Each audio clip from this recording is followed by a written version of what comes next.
Hi guys, this is Dr. Ahmed Ergin. I'm an endocrinologist, and today I'm going to talk to you about up and down blood sugars. Now, why is my blood sugar is up and down, up and down? So when I ask my patients, okay, how's your blood sugars running? They'll be like, up and down. It always perplexes me because I'm like, what do you mean by up and down? They're like, I don't know, up and down, up and down. Well, okay, so just tell you something that's really secret that you need to really know. Your blood sugars will always be up and down. So nobody's blood sugar is really a flat line. You will not have a blood sugar like this.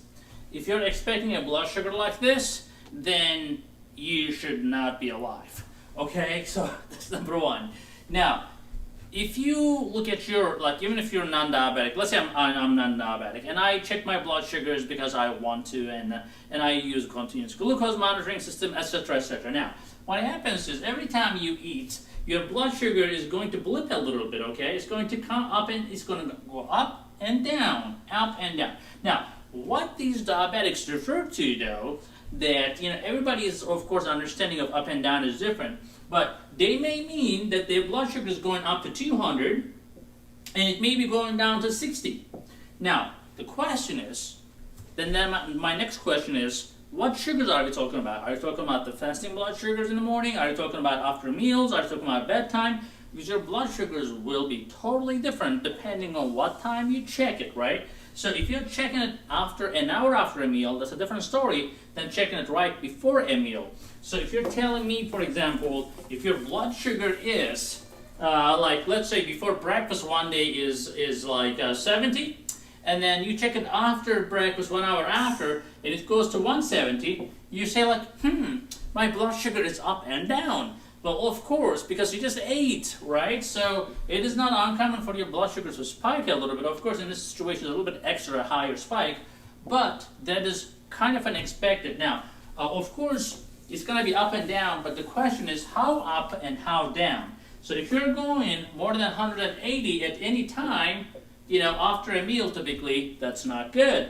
And if you are going below 70 at any time, it could be when you're, sleeping at night, or it could be early in the morning, or maybe an hour after a meal. So let's say you take a short-acting insulin and your blood sugar is, let's say, 160, which is not good. But you took insulin because you're on insulin, mealtime, etc., or you just wanted to correct it. You're on a sliding scale. You wanted to correct this, and you ate food, but you did something wrong. You gave too much insulin, right? So you're 160 and you ate food, and then 1 hour after, you went down to 50. You're like, oh, my sugar is down. Now, of course, you don't realize that you maybe did something wrong with the insulin, right? Although you ate, you still went down. So how do you really manage that problem? So you really need to understand the patterns, the pattern recognition, and you have to have a lot of data. So you have to really analyze your numbers. So the best thing to do, keep checking your blood sugar, right? So 120 your blood sugar, let's say you took 5 units of Novolog, you put that down, and let's say you ate 60 grams of carbs, you put that down as well. The next thing is you check it again, let's say 2 hours after breakfast, if you're going to do that, or before lunch, but be consistent with that so that you can analyze, you can create a pattern recognition. So let's say you're 120, you did 5 units, you ate 60 grams, and then you ended up being, let's say, before the next meal, 150. And that's, let's say, before lunch, okay, before lunch. Now, let's say second day, you woke up with a blood sugar of a similar 110, and again, you took 5 units of Novolog, but you ate, for example, 30 grams of carbs this time. And then your blood sugar ended up being 70, right?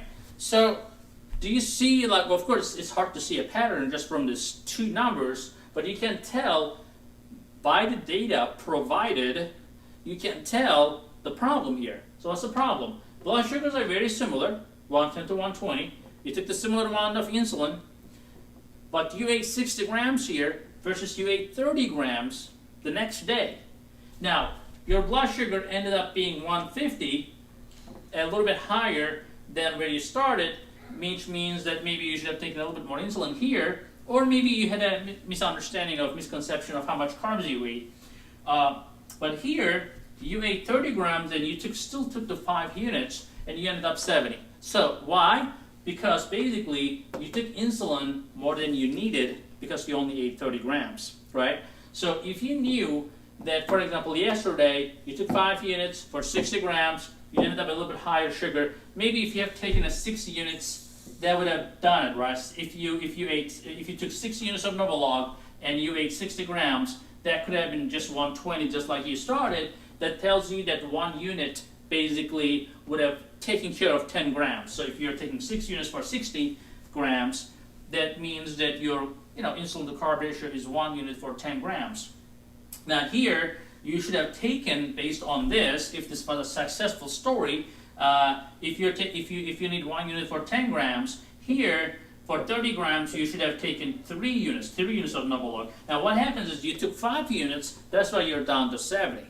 So when you're seeing your blood sugars up and down, I get it, but the problem is you should actually keep a good record of what's going on for your doctor to understand why your blood sugars are up and down, right? So that's why people get surprised. Oh, my blood sugar was 120 yesterday before lunch and today it's 70. So what's going on? They just do not understand all the variables that go into it.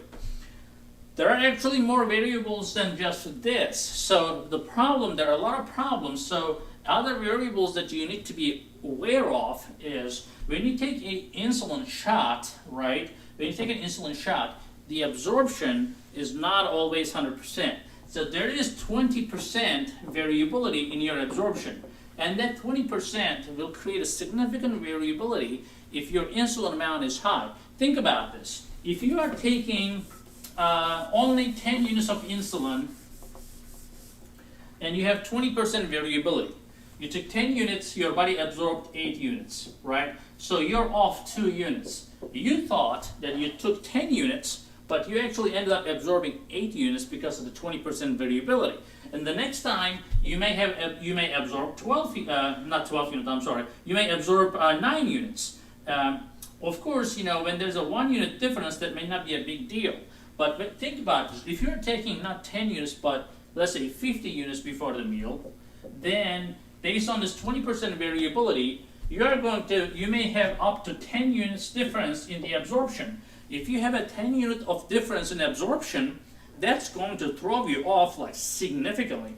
Even if you do everything right, if you are taking a lot of insulin, the variability factor will be a big determining factor. So when you're thinking that you're taking 50 units, but you're only absorbing 40 units sometimes you're absorbing 44 units, sometimes you're absorbing the entire 50 units, of course that's going to change your blood sugars and that's going to cause the up and down. So for example, people who take long-acting insulin, right? So they will take, for example, 60 units of Lantus, and their blood sugar in the morning sometimes is 120, sometimes is 80, sometimes 160, and they say, only thing I take is a one-time insulin, 60 units, and my blood sugar is sometimes 120, sometimes 80, sometimes 160.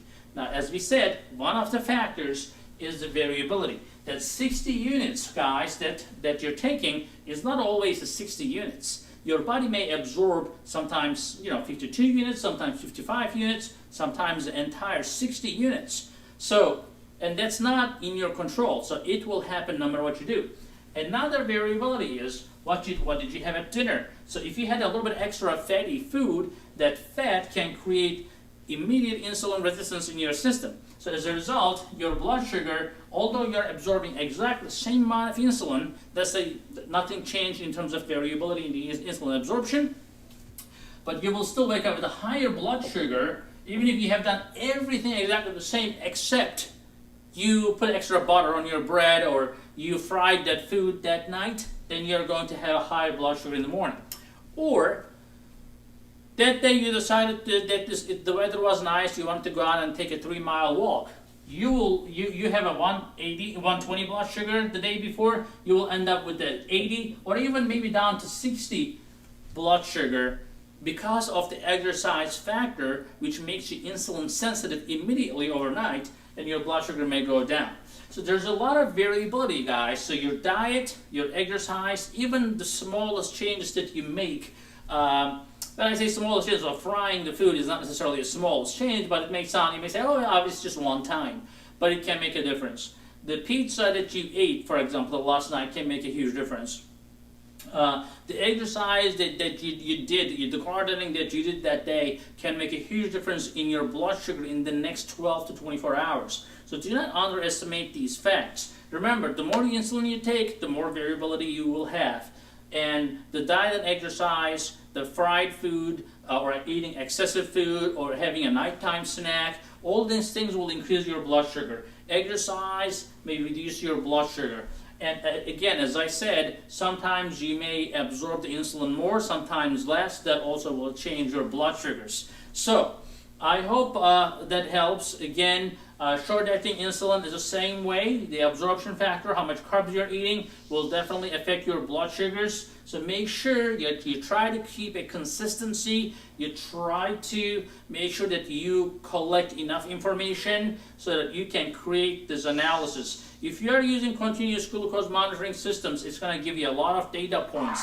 You're going to be able to see your blood sugars much better because it's continuous, and you will be able to go back and see what happened. So these are the good things about continuous glucose monitoring systems. You can prefer Freestyle Libre. There's a Freestyle Libre 2 now. There's Dexcom out there. There's Guardian out there. There's a lot of good continuous glucose monitoring systems that I love because they basically help you to monitor and get you a lot of data on a day-to-day basis. So anyways, so that was today's topic. Make sure you subscribe, guys, and we will see you in the next video.